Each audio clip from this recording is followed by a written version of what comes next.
Lawbreeze and Gentlegrams, in today's episode of Lawbree in Gentleland, the goofy gavel gargling mob boss cosplaying hip-hop lost making music made for sleeping, Sandra suing Sad Boy the lullaby crafter, the Canadian Adam Sandler actor rapper Lawbreaner is back smacking gavels like hammers, the plaintiff planter is going nuts like planters, new court shenanigans from the Canadian Amy Madigan back again. So let's unpack Drake's attack on pens. Yes, this is an attack on pens, the sanctity of freedom of speech, freedom of penmanship. So drop a like and subscribe and let's get right into it. Now, Lawbreeze and Gentlegrams, it feels good to be back again. I wish I had some better news for you, but it has been 7 videos since the last time I spoke about Lawbreana. But hey, for anyone saying, enough with the Drake content, you're doing too many Drake videos, listen. As long as Lawbreana's doing something stupid, I will be firing at him like a content cupid, alright? On a side note though, I am going on vacation, my first vacation in many years, so I'm trying to pre-plan some videos for you guys to post while I'm away. So drop a comment on whatever you want to see, any artists you want me to talk about, music, any stories you want to go back and look at, let me know. Now, I've been avoiding talking about a lot of the weird Drake shenanigans that have been going on in the last few weeks, the streaming stuff, the Instagram captions, the announcements he's made, but this lawsuit will always be covered on this channel, no matter what. This needs to be documented in the history books for all of eternity, so the whole world never forgets how cooked this man was for suing over losing a rap battle. And we're gonna break down a lot of things in this video. Obviously, Drake's legal team has just released a brand new document in opposition of UMG's request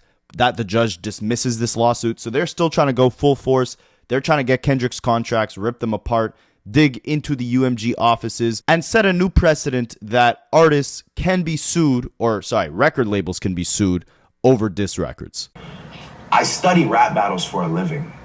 So aside from reviewing this new document that Lawbreana's legal team has just filed, we're also going to look at a couple things, right? Because they want to claim that Not Like Us was the reason why the world thinks Drake is a PDF, as if the lyrics in Not Like Us, aside from just being entertainment for the sake of a rap battle, it's not like they didn't stem from real life things that Drake has done in the past that made the internet think he was a freaky frog, alright? These rumors have existed long before Not Like Us, and Lawbree knew this. That's why on Taylor Made he said, talk about me liking young girls, because this was already a major criticism Drake knew was lingering online. So we're going to look into that as well. I've been refraining from diving into, the Drake as a PDF thing on this channel, but, when you're trying to blame Kendrick and you're trying to blame UMG for your own actions, you're compromising rap battles for things that you did in the past, then it's time for me to come with the facts, alright? Now, before we touch on that, there was a major W that UMG and that rap battles had in this lawsuit in the last few weeks. I study rap battles for a living. Now, essentially what went down was a group of criminologists specializing in hip-hop history, rap battles, hip-hop culture in general. They filed what's called an amicus curiae. I cannot pronounce that. It's a Latin word. It essentially means friends of the court. So essentially a third party that just wanted to chime in to this lawsuit with their 2 cents to add some context to the judge, right? And again, this is not someone directly on Drake or UMG's team, but they were in support of UMG's motion to dismiss, their request to dismiss and delete this Drake defamation lawsuit. And this group, these friends of the court, they argued that diss tracks like Not Like Us are a form of artistic expression that is rooted in rhetorical hyperbole, not literal accusations, and allowing Drake's lawsuit to proceed, they said, would set a dangerous precedent that could criminalize or chill creative expression in rap battles, undermining the genre's cultural significance. And the judge actually accepted their letter. So basically what's going down right now is obviously Drake files the lawsuit, UMG sends the judge a letter saying, hey, we want this lawsuit tossed out. Here's a list of reasons why we think this lawsuit is BS and that you shouldn't even go through with it. Then this third party comes in and says, hey, we agree with UMG. If Drake wins this lawsuit, it sets a very scary standard in how rap battles can go about in the future, because Drake in this lawsuit is ignoring the historic fact that diss records are filled with hyperbole, aka exaggerated truth. And we're going to examine later in this video why Not Like Us fits that category of rhetorical hyperbole. I mean, I've been covering this lawsuit the entire time, but I really want to dig in specifically in this video as to how and why Not Like Us is rhetorical hyperbole. So we're going to touch on that. And we've already reviewed the Amicus Curiae, the Friends of the Court, their document in a previous video. You guys can check that out. But yeah, what's going on right now essentially is UMG and this third party told the judge, hey, this lawsuit is some BS, you should toss it out. And in this video, we're going to review Drake's team's response to that, because they just said, nah, not this time, you're following through. This lawsuit is going down. We are suing over this diss song. And hey, Mr. Judge, here's all the reasons why UMG is full of BS. Kendrick hurt Drake's feelings and his reputation, and we need to sue over this rap battle. I study rap battles for a living. Now, before we jump into everything Drake's legal team has said over this lawsuit, we actually got to touch on Drake's greatest donut glazer, DJ Big Macca Snacka, Henny Hogging Hippopotamus Akademiks, because he did an interview with Vlad TV, and even he admitted that he thinks this lawsuit is a terrible look for Drake and that Drake has no chance of winning this. And this is coming from the man who would eat a salad for Drake. If you don't know how hard it would be for Big Macca Snackademics to eat a salad, the sacrifices he would make to eat a salad, I don't know what to tell you. But yeah, Snackademics would go on Weight Watchers if it meant that he could watch Drake lift weights. So for him to say that Drake has no chance in winning this lawsuit, that says a lot. Specifically what he said, I would play you guys a clip, but you know how Vlad is about you using his clips in videos. I ain't trying to get my channel shut down here. So we're going to read it. Vlad asks Snackademics, do you think this lawsuit will actually accomplish what Drake is setting out to do? Akademiks said, I rock with Drake, but I don't like how this lawsuit is presented at all. I think this lawsuit needs to be of the ilk of, I'm standing for all artists. And that's what differs with every time we've seen this before. When Taylor Swift has gone to the major label, she's always said, I'm an artist, and you've been taking advantage of many artists for all this time. I'm going to stand up for them.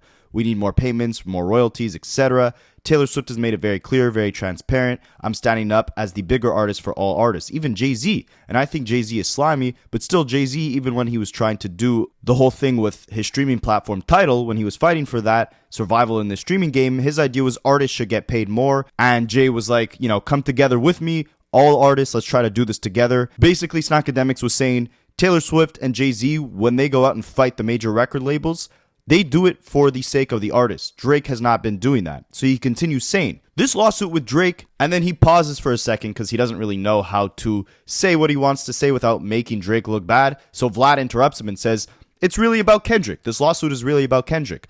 And then Akademiks chimes back in and says, fans are trying to make it like it's all about, you know, Drake fighting for the smaller artists. And then Vlad chimes in again and says, it's really about Kendrick. Then Akademiks chimes in again and says, you know, fans are trying to make it like Drake is fighting for the smaller artists, but Drake has never even said that he's doing this to fight for all artists. It seems like Drake is saying, bro, I'm suing UMG, which definitely hurts him. I think it hurts Drake because unless you're a big fan of Drake, why the hell would you support this lawsuit? Again, these are Snackadiddy's words, not mine. And he continues, obviously Drake's fans want him to win, but this lawsuit doesn't seem like it's going to have a ripple effect where it's going to help all artists in the future, and Drake hasn't really positioned this lawsuit to make it seem like it's this big thing to help artists in the future. And this is where I always wonder how his team structures stuff, because when you choose to do a lawsuit like this, you should have like a PR initiative to get everybody on your side. And I don't think Drake has done that. And I don't like that. So to answer the other question, how do I think this lawsuit is going to end?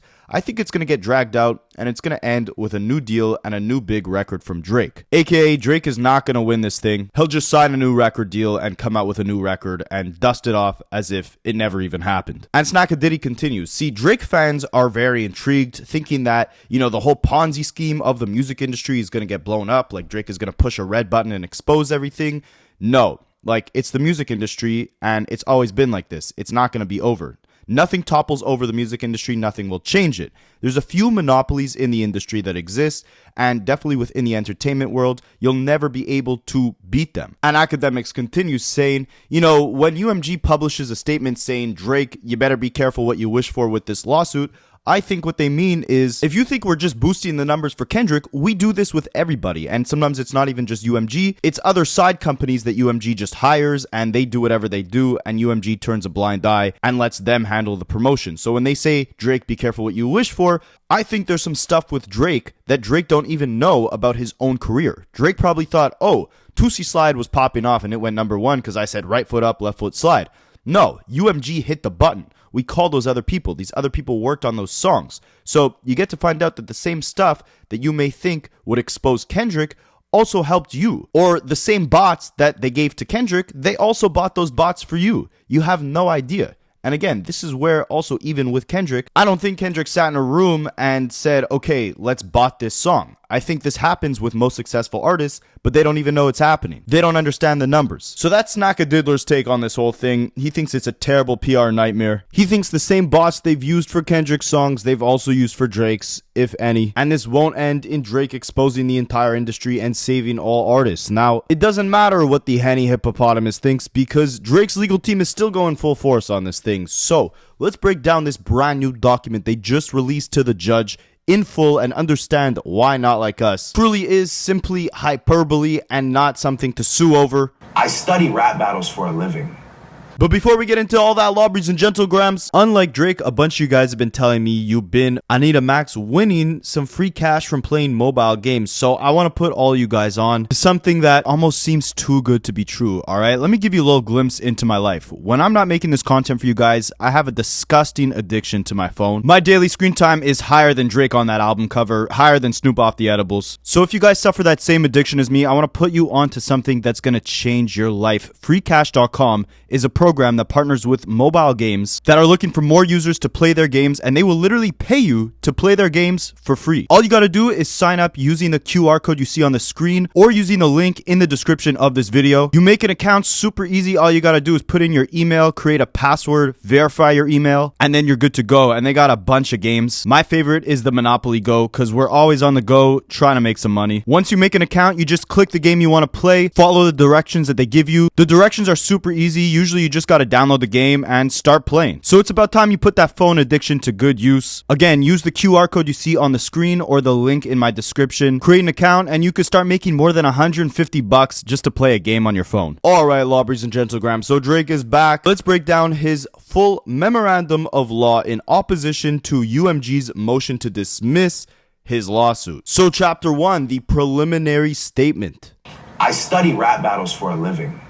The primary question raised by UMG's motion to dismiss this lawsuit is whether Drake's amended complaint, aka his lawsuit, plausibly alleges that a reasonable listener could have concluded that Not Like Us and its cover art and music video were conveying facts about Drake. Aka, UMG in their request to dismiss this lawsuit is asking the judge whether or not Drake's accusations in his lawsuit show that Not Like Us were meant to convey actual facts about Drake, aka facts about him being a PDF. Drake's lawsuit does not just allege that reasonable listeners could have reached that conclusion that Not Like Us was facts. It plausibly alleges that millions of people, in fact, did think that it was facts. As the lawsuit alleges, the unmistakable message conveyed by the song, the cover art, and the video is the undisputably false allegation that Drake is a certified lover boy, certified PDF. The recording calls for violence against Drake, and the cover art offers aspiring assailants a map of where to strike. An overhead photo of Drake's actual Toronto home, plastered with icons known to identify the location of Child S offenders. AKA, Not Like Us, the song tells you Drake is a PDF. The cover art shows you exactly where he lives, so anyone who wants to go attack it can do so. UMG's theory is that all of this was hyperbole, aka a harmless joke that no reasonable person would take seriously because it was part of a quote-unquote rap battle. But UMG's theory collides with the reality that the song's false allegations of PDF, broadcasted to the entire world via the most powerful music company, have proven to be toxic and indelible. In other words, UMG's quote-unquote just joking narrative runs headfirst into the concrete facts alleged in the lawsuit. Accepted as true, as they must be here, the lawsuit's allegations establish that Not Like Us was not wildly understood to be mere hyperbole.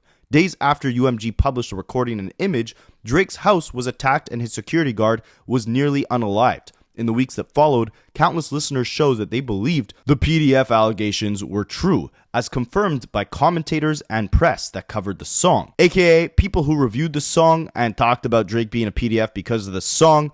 That shows that people actually believed Drake was a PDF and it was all because of Not Like Us. Now, before we get any further, this is the dumbest thing I've ever heard. Now, when it comes to Drake being a PDF, sure, did this song open up the can of worms that was Drake's long, weird history of interacting with A minors? Sure. The same way when Tupac said, "That's why I effed your B, you fat mother effer," that made people dig into the rabbit holes of whether or not Tupac had relations with Biggie's partner, Faith Evans, right? It opened up the can of worms. It doesn't mean that it's not still hyperbole. It doesn't mean that it's not simply showmanship. Look at Eminem's diss against MGK, Killshot. He raps on that song, "The day you put out a hit is the day that Diddy admits he put the hit that got Tupac unalived." This is called exaggerated truth, right? Eminem is rapping this because based off prior history, there were rumors, maybe industry rumblings, that Diddy had been associated in Tupac's unaliving. There's no concrete proof. Diddy was never convicted of this,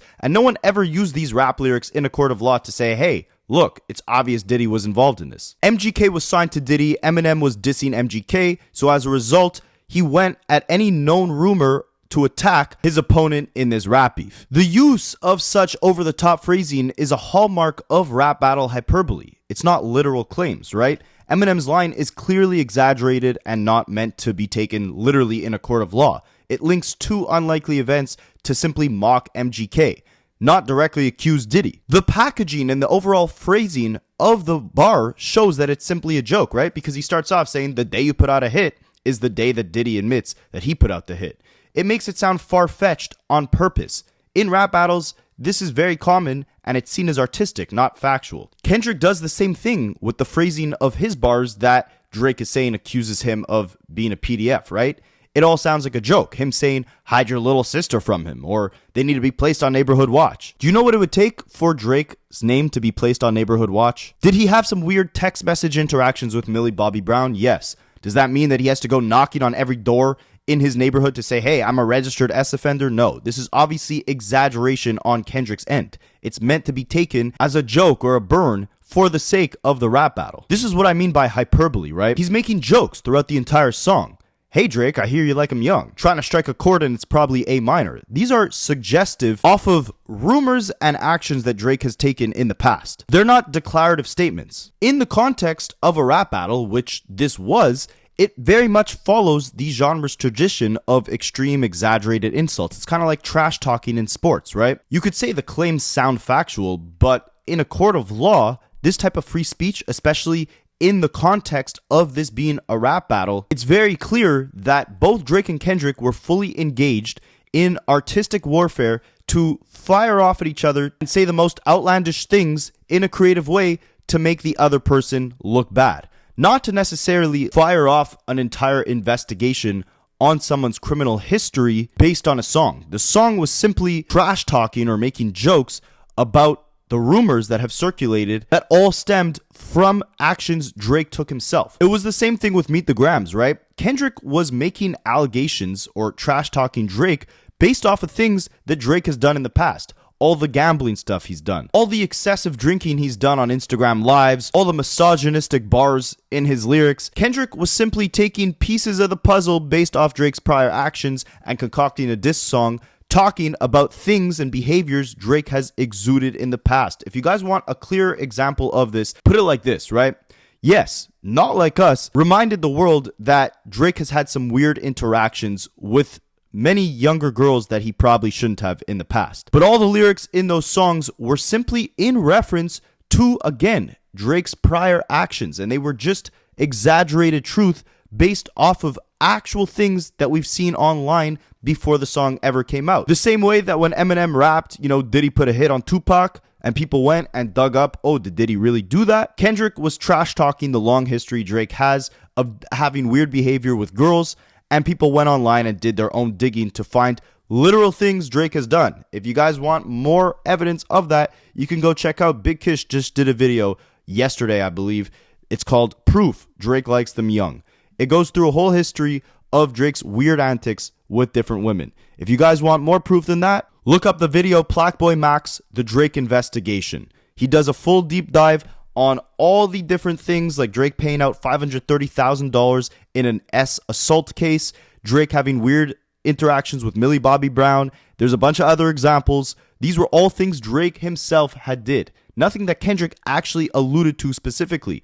All Kendrick did was trash talk in a rap battle based off of prior actions Drake had taken. That is why this is simply exaggeration in the context and for the sake of a rap battle. It wasn't meant to put any lies on Drake. It was all based off of rumors and actual behavior Drake had exuded in the past. That is why UMG is arguing that Not Like Us is rhetorical hyperbole. So let's continue going on here. Drake's lawyers continue. UMG can't hide behind its quote-unquote hyperbole mantra because long after the rap beef had ended and Drake had informed UMG of the substantial harm that Not Like Us had caused to him, UMG decided to transform the false accusations of PDF in the song into a de facto national anthem by using its massive resources from the record label to land the song as the centerpiece of the Super Bowl, the Grammys, and more. So essentially, because UMG promoted the song on the Super Bowl stage, the Grammy Awards, after Drake went to UMG and said, hey, this song is causing me a lot of harm,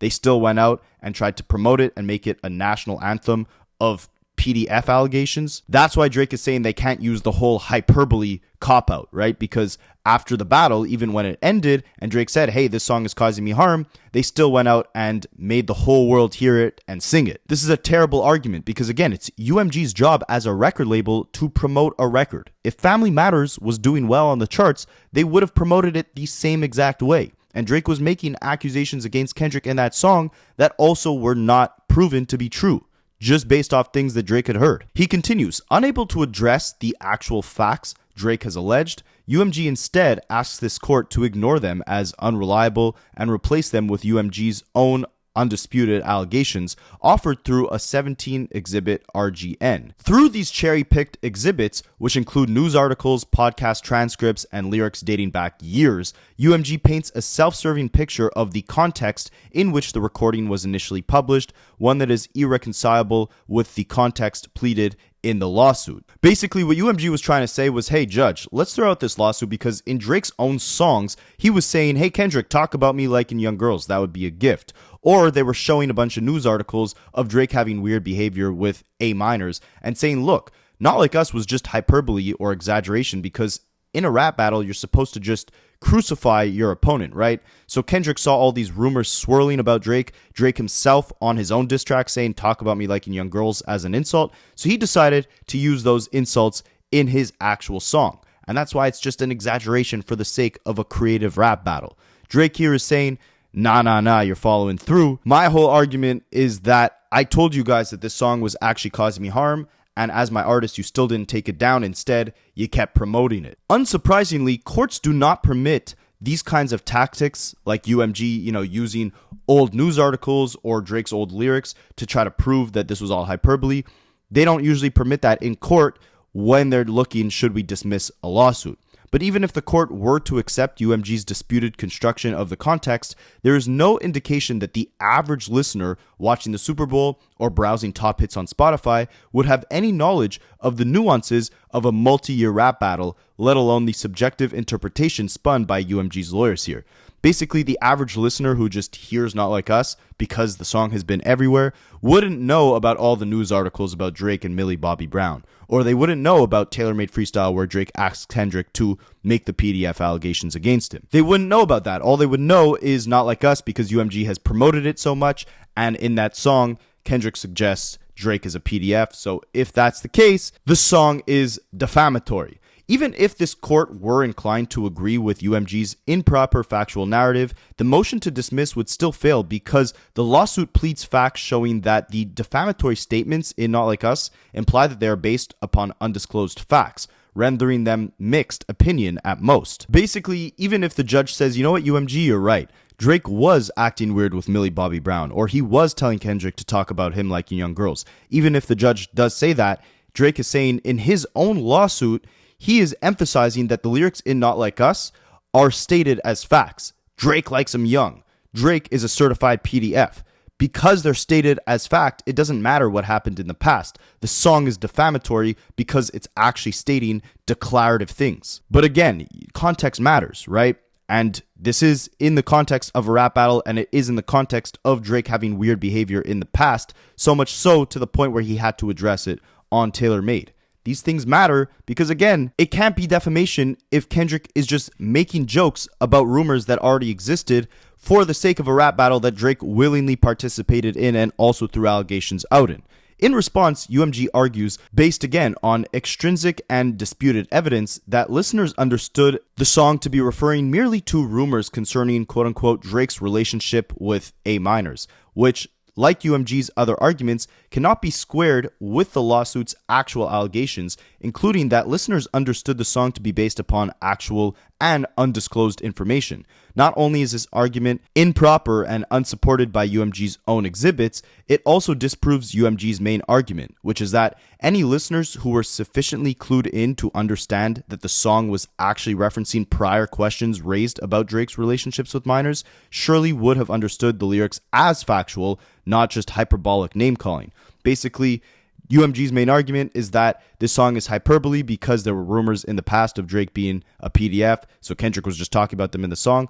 Drake is saying if that was really the case, if there really were those rumors, and Not Like Us comes out and makes it a declarative statement, hey Drake, I hear you like I'm young, then it is defamation because you're taking those rumors as being facts. The lawsuit also pleads how UMG secretly paid, directly or indirectly, streaming and radio platforms and others to boost the song. UMG's failure to disclose these acts and practices deceived consumers of music in New York and harmed Drake, both as an artist and consumer of music, because the botting and artificial streams that UMG funded diluted and diminished Drake's royalties. UMG's arguments mostly seek to impose pleading requirements that do not exist, such as a requirement to plead actual knowledge or that the deceptive acts and practices were the but for cause of the recording success. Basically, UMG was saying, come with the facts. You want to say that we were botting? Show us. Show the facts if you actually want to make that accusation.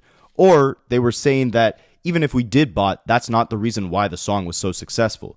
Drake is saying, regardless, it harmed me. As for Drake's harassment claim, New York courts have long recognized that individuals may sue under Section 240.26 of the Penal Code. Drake sufficiently pleads that UMG intended to harass, annoy, or alarm Drake through its year-long publication and promotion of the song, especially after UMG knew about the violence and harm that Drake was already experiencing. For all these reasons, the motion to dismiss should be denied. And then we get into chapter 2. They give a little bit more background on the whole situation. I study rap battles for a living. So, Drake's lawyers say, Not Like Us, first published by UMG on May 4th, 2024, what a great day, accuses Drake of being a criminal PDF. The song identifies Drake by name and states that, based on undisclosed facts and sources, Drake has a predilection for underaged W's. Say Drake, I hear you like I'm young. The next line threatens Drake that he should be careful not to go to prison where child P's are targeted. You better not ever go to cell block 1. The song says that women who fall in love with Drake should be careful to hide their quote-unquote little sister from Drake. The recording accuses Drake of being a convicted PDF. Certified lover boy, certified PDF. And to me, this is where Drake's argument falls apart, right? Because he's saying that this song is stating actual facts of him being a convicted PDF. Nowhere in the song does Kendrick say Drake is a convicted PDF. And he also says PDF, certified PDFs, in plural, as in there's multiple PDFs. He's not specifically saying Drake is a certified PDF. In a play in the dual meaning of the word minor, the song says that Drake is trying to strike a chord and it's probably A minor. Yes, this is what's called hyperbole, right? It's exaggerated truth or it's a joke. It's a play on words. Later, the recording refers to Drake as a predator. Having identified Drake as a PDF, the song repeatedly calls for violence against Drake. During the music video, the lyrics trying to strike a chord and it's probably A minor play while Kendrick is playing hopscotch, a game for children. Later, the lyrics stating that a predator moves in flocks, the video shows large shipping containers, commonly associated with as trafficking. And it's so funny because one of the biggest videos on my page is me breaking down that Not Like Us music video, all the hidden imagery within it. And Drake's lawyers were literally doing the same thing, right? Like, that's how you know Kendrick is a great artist, when all these hidden messages within his music video are now being used in lawsuits to try to say he was concocting some large plan to destroy Drake's reputation. Very effective here, Kendrick. Notwithstanding that the defamatory statements in Not Like Us were part of a rap battle, millions of listeners understood the statements as facts. This included social media users, NPR guests, and the trade press. Others understood the defamatory statements were based on undisclosed facts, aka Kendrick had some secret information that he knew was facts that he hadn't disclosed. And many understood that the image in the album artwork conveyed Drake as an S-offender. All the while, UMG took unprecedented steps to ensure that the broadest possible reach of the song, such as whitelisting the recording to ensure that content creators would republish it. Foreseeably, violence against Drake ensued. Drake publicly denied the allegations and later explained in detail to UMG how the false defamatory statements were causing him severe harm. In response to that plea from its own artists, UMG doubled down on its promotional activities and effectively dared Drake to initiate legal action. Basically, Drake went to UMG saying, hey, if you guys don't stop with all this promoting of Not Like Us, I'm going to sue you because it's really causing me harm. People think I'm a PDF, they're attacking my home. Whatever, I'm sad, I'm crying. UMG said, nah, we're following through. UMG campaigned to secure Grammy Awards for the defamatory material. Then, after promoting Kendrick as the headliner of the Super Bowl show, UMG introduced the song to a new audience of more than 135.5 million people. 133.5 million. Our lawsuit further alleges that UMG secretly promoted the song by paying, directly or indirectly, various platforms to promote, prioritize, and play the recording. This included UMG's quote-unquote pay-for-play scheme to boost the song on radio, including in New York. UMG provided financial incentives to Spotify in exchange for Spotify affirmatively recommending the song to users who searched for unrelated songs and artists. UMG paid or caused payments to be made to third parties to use bots to artificially inflate the spread of the song on Spotify, which also took place in part in New York. So basically, UMG paid marketing teams, and those marketing teams paid for bots for the song. That's what Drake is saying in this lawsuit. He's also saying they did payola, so basically they were paying under the table for radio to play the song. They gave financial incentives to Spotify for Spotify to boost the song's recommendations. What Drake doesn't realize is that's a common and public option for all Spotify users, all artists. It's called the Marquee program. You can take less royalties, aka Spotify will eat more profits off your song, and in exchange, Spotify will share your song to more people. Anyone could do this. A former stream farmer posted a video on Twitter about the streaming bot that UMG and Kendrick Lamar used to boost Not Like Us. UMG failed to disclose any of these tactics and then touted the song's streaming and radio success. And now we get into chapter 3, Lawbree's arguments. I study rap battles for a living. So, number 1. Drake's lawsuit adequately alleges that the defamatory statements in Not Like Us are statements of fact. In determining whether allegedly defamatory material is a fact or non-actionable opinion, the quote-unquote dispositive inquiry is whether a reasonable listener could have concluded that the statements were conveying facts about Drake. Thus, while the question of whether the words could express the alleged defamatory meaning must be resolved by the court in the first instance, the actual meaning of those words must ultimately be determined at trial.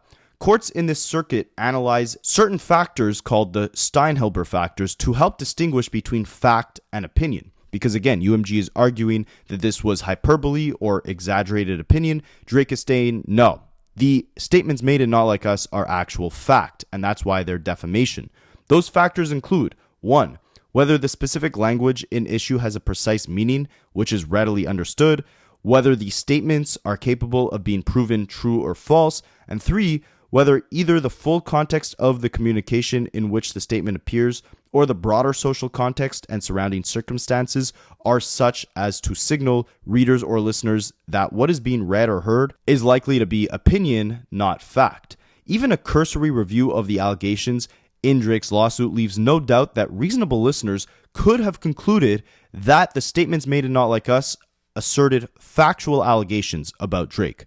Indeed, unlike UMG's cases here, the lawsuit presents actual evidence that listeners, as well as commentators in the rap industry and the press, understood Not Like Us' statements as an attempt to convey a precise factual message, PDF, about Drake. In my opinion, like we discussed before, Not Like Us didn't do anything to convince people Drake is a PDF. Not Like Us opened the can of worms for people to go and look back on Drake's history and his actual actions, and then to make your own opinion from there. It wasn't meant to be taken as some sort of fact. It was meant to be taken as a diss song, as trash talk. But we'll continue.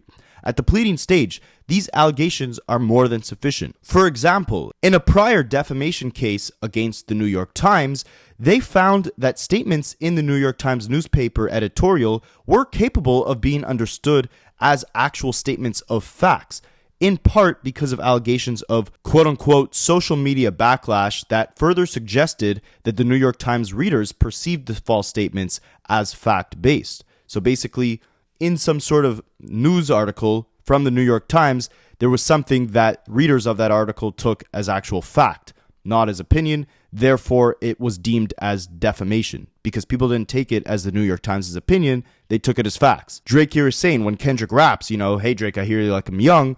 He's not saying this is in my opinion. He's telling the listeners, nah, this is a fact that Drake likes him young. But in the line, he literally says, I hear you like him young. Does that sound like a fact to you? Does that sound like Kendrick is professing a fact or something that he heard? UMG's motion to dismiss the lawsuit also fails to grapple with the reality that the song, the cover art, and the video all work together to reinforce the unmistakable and false factual message that Drake is a PDF.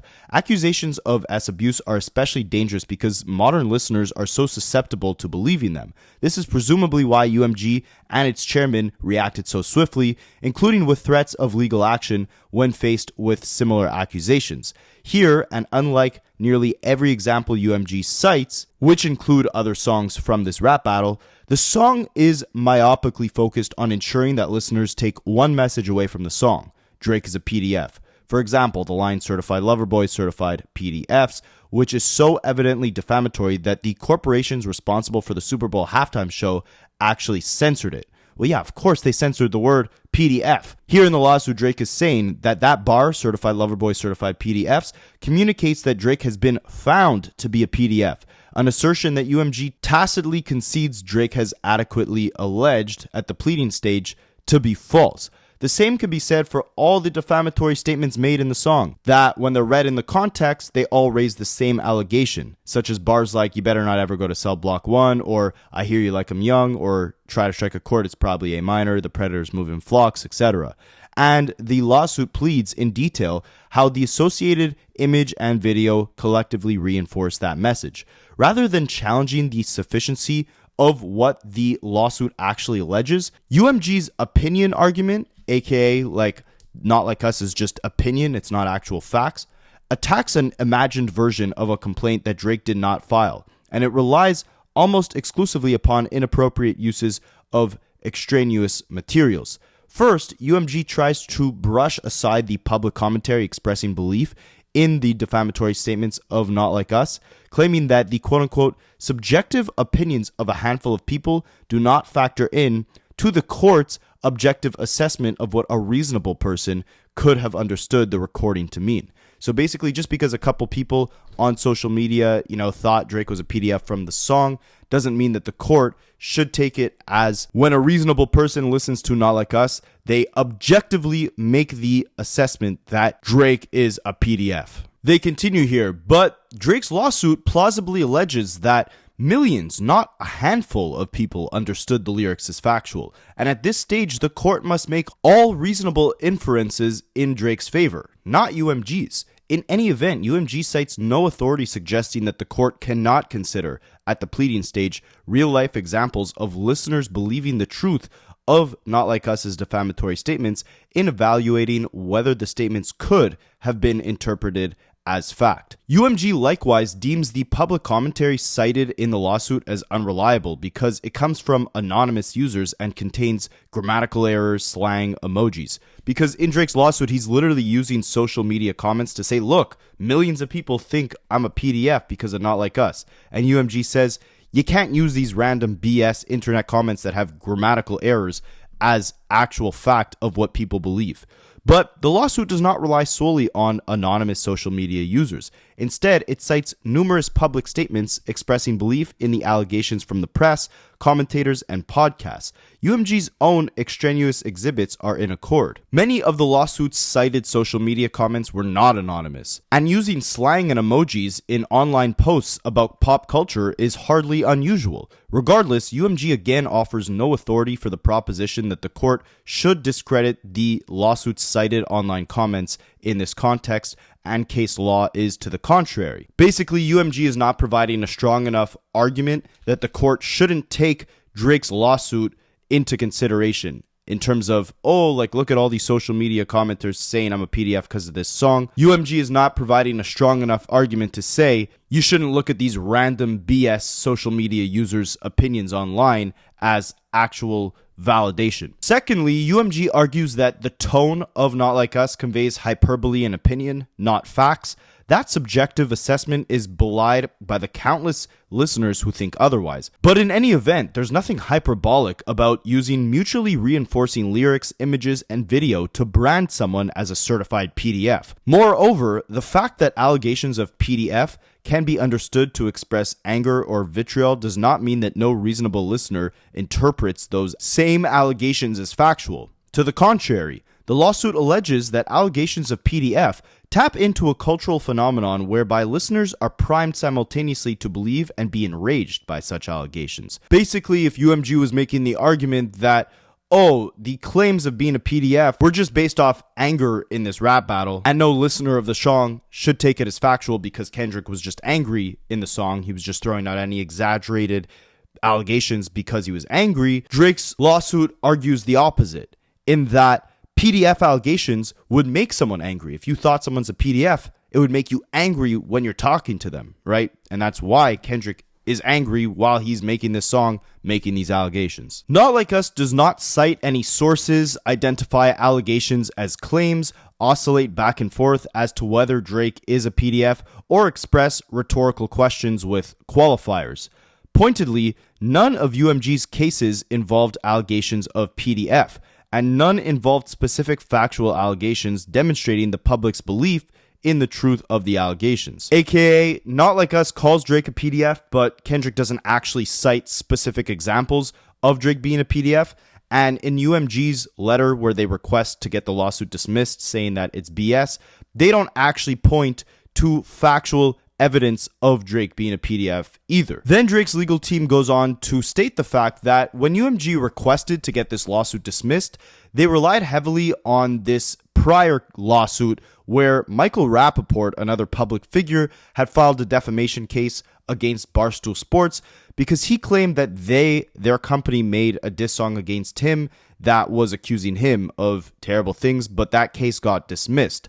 Drake's team is stating that case is very different from the case of Not Like Us, because the thing that Rappaport was suing over, the defamation, there were also statements made in that diss song against Michael Rappaport that were obviously hyperbolic, because obviously, again, UMG is arguing that Not Like Us is hyperbolic. It's exaggeration, right? It's for the sake of the creativity of the rap battle. It's not meant to be taken as truth.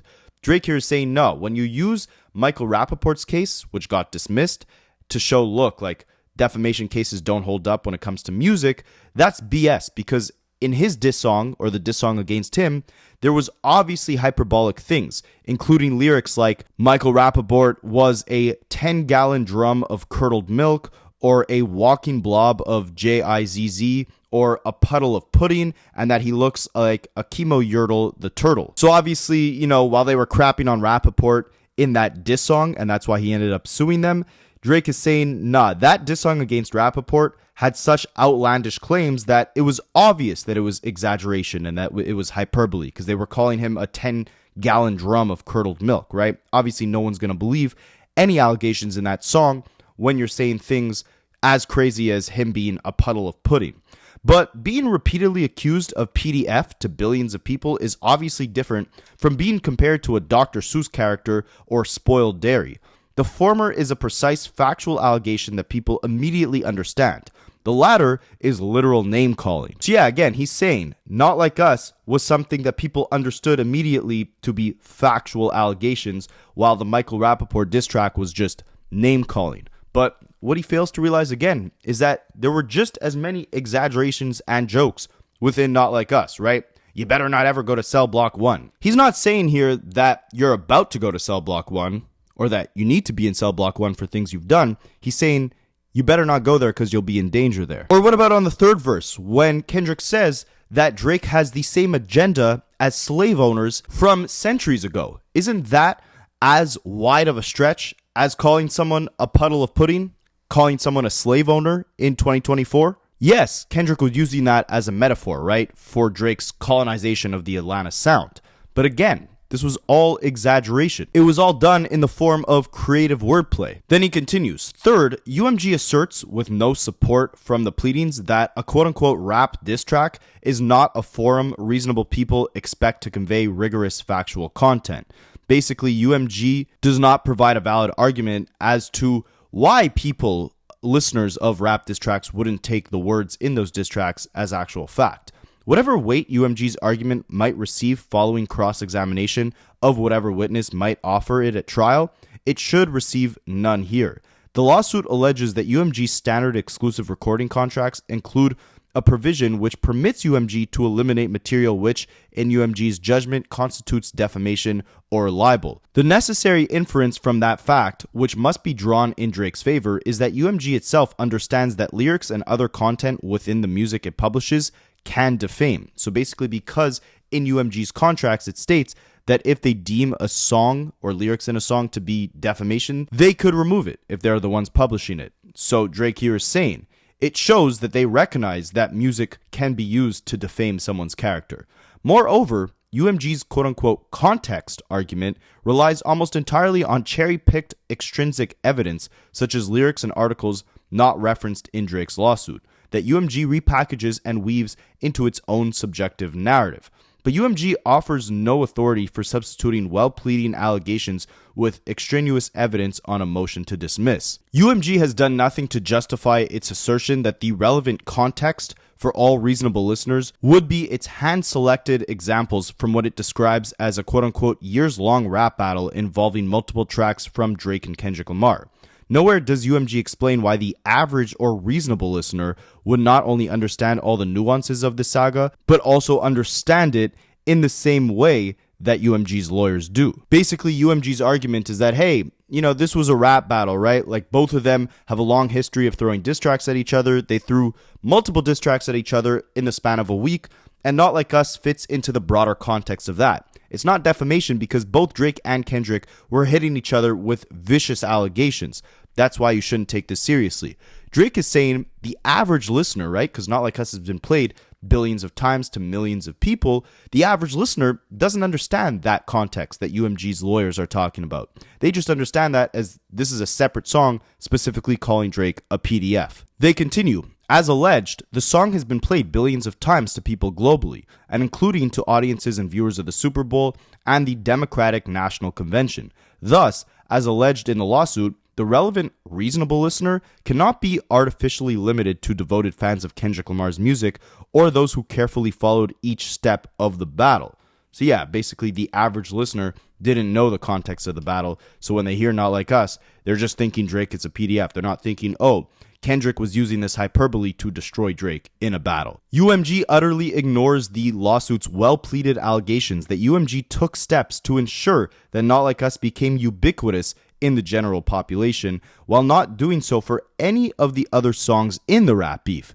Thus, by its own actions, UMG ensured that the relevant audience for the song would be different and much more expansive than the traditional audience for a typical rap track. And yes, because that was the freaking hit, right? Like, UMG as a record label, as a business, is meant to promote and put money behind the best songs possible that could generate them the most amount of money. Family Matters was not getting the streams Not Like Us was. So obviously, UMG took the steps to promote Not Like Us a lot more than any other song from the battle.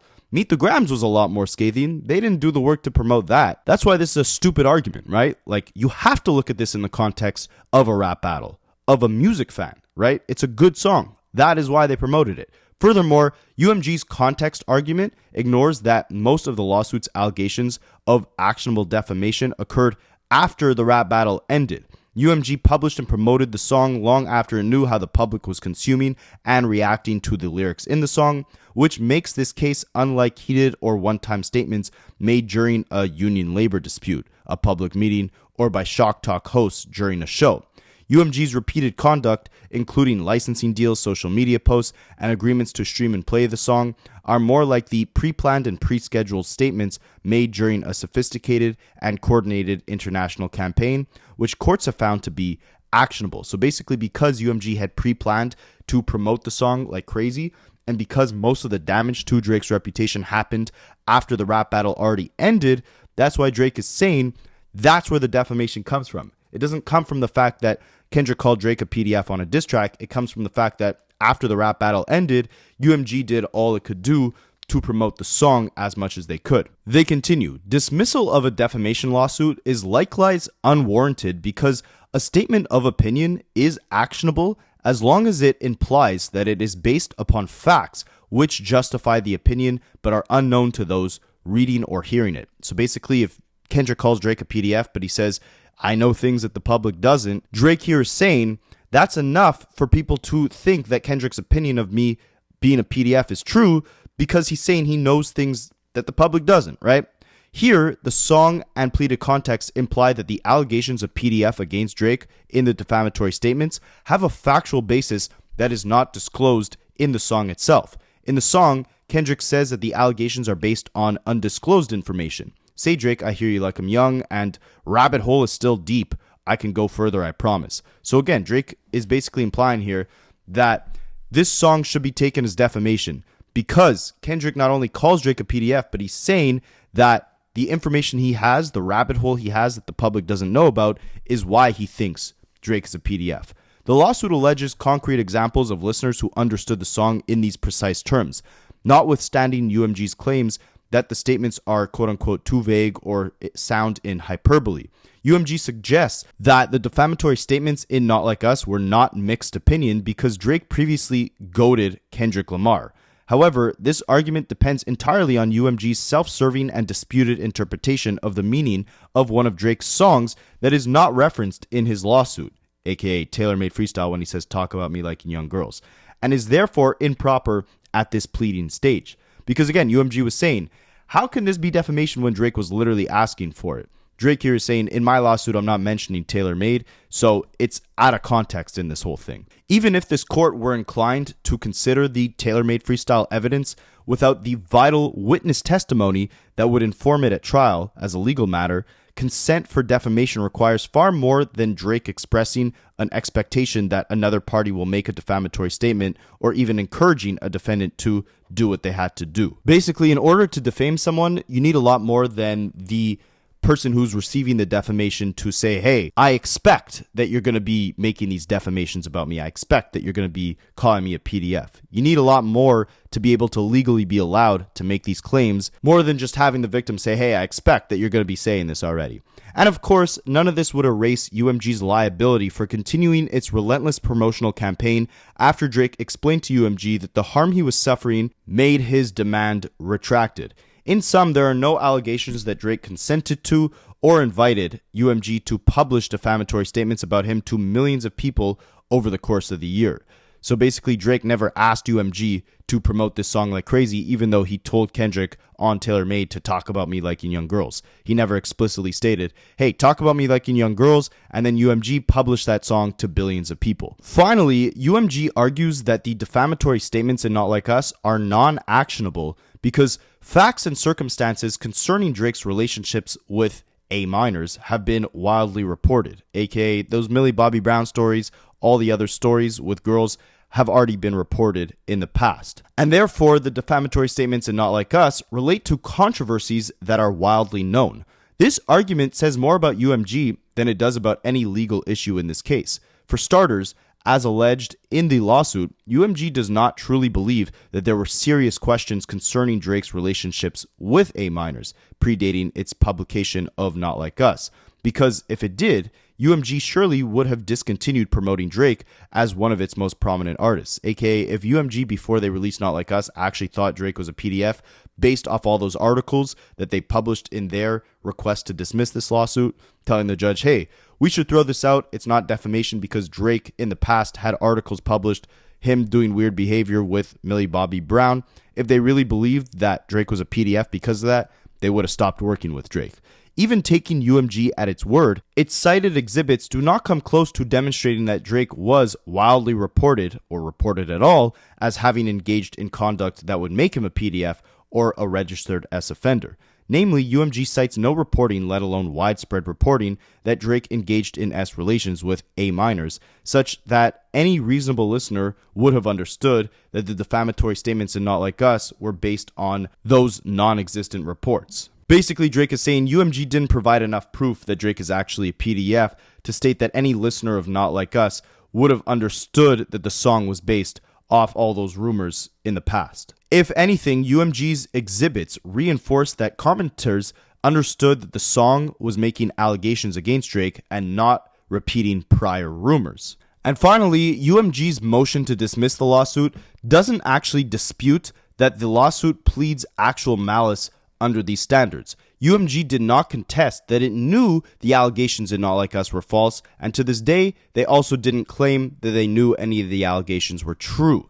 UMG had a financial interest in knowing Drake's liabilities, including charges or convictions, and UMG would have never contracted with Drake if they believed any of the defamatory material was true in any respect, aka they wouldn't have worked with Drake if they knew that the allegations Kendrick made in Not Like Us were true. The lawsuit further pleads actual malice based on different points in time when UMG published and continued to publish the defamatory misstatements in Not Like Us, including number 1, after Drake publicly denied the allegations 1 day after the initial publication, aka in the Heart Part 6, when he publicly denied being a PDF. 2, after Drake's security guard was hit with a firearm 3 days after the initial publication of the song. 3, after listeners of the song, music publications, and podcasts confirms the public's understanding of the factual nature of the allegations, basically podcasts, etc., social media, saying that they all thought Not Like Us was facts about Drake. And 4, after Drake issued a formal retraction demand detailing the harm caused by the song's continuous publication 3 months after the initial publication. So basically 3 months after the song was released, when it became this huge hit, Drake had issued a formal retraction demand to UMG, telling them to retract the song, essentially. UMG argues that Drake must identify specific individuals at UMG that acted with actual malice. In any event, the lawsuit adequately pleads plausible grounds to infer the requisite mental state of each Lucian Grange, UMG CEO, Interscope CEO, Republic CEO, and the Republic President. The lawsuit pleads that Lucian Grange and John Janik, Interscope CEO, were involved in the initial publication of the song and the cover art, despite knowing that the allegations in the song were unsupported by any evidence and understanding their inherent improbability. The lawsuit further pleads that Lucian Grange and all the other CEOs at UMG played a key role in the initial publication of the video, either in directing or approving the publication, and or failing to prevent its publication, knowing that Drake's Toronto home was attacked, knowing that the allegations were unsupported by any evidence and were being believed by the public, and despite the inherent improbability of the allegations. These allegations, combined with other well-pleaded allegations demonstrating that UMG knew the defamatory statements were false, plead plausible grounds to infer actual malice on the part of UMG. And I'm going to leave it at that. That's essentially it. This is Drake's argument. Let me know you guys think. There's a lot to unpack here, but I think that we pretty much covered how and why this is hyperbole in the context of a rap battle, right? You could see other cases of many other rappers performing similar actions to Kendrick where they throw out outlandish claims for the sake of a rap beef. And even in the Eminem example I named you, they released that song, Kill Shot, on streaming platforms. I think it even topped the Billboard charts or hit like number 3. It was definitely in the top 5 of the Billboard charts. It was a hit, no pun intended, since the song is called Kill Shot. And of course, there was hyperbole and accusations in there as well that were not meant to be taken as literal fact. If it did so much as make you want to go online and dig through, if Diddy really put that hit out, or if Drake is really a PDF, that's one thing. But to say that it declared something as a fact and that someone should be legally responsible for this definitely compromises free speech and creative expression and is a problem in and of itself. Let me know what you guys think. Do you think that the judge will toss this case in the garbage? Do you think Drake will win this case? What do you think his angle actually is here? What do you think he wants to gain from this lawsuit? Let me know what you guys think, and I will catch you in the next one.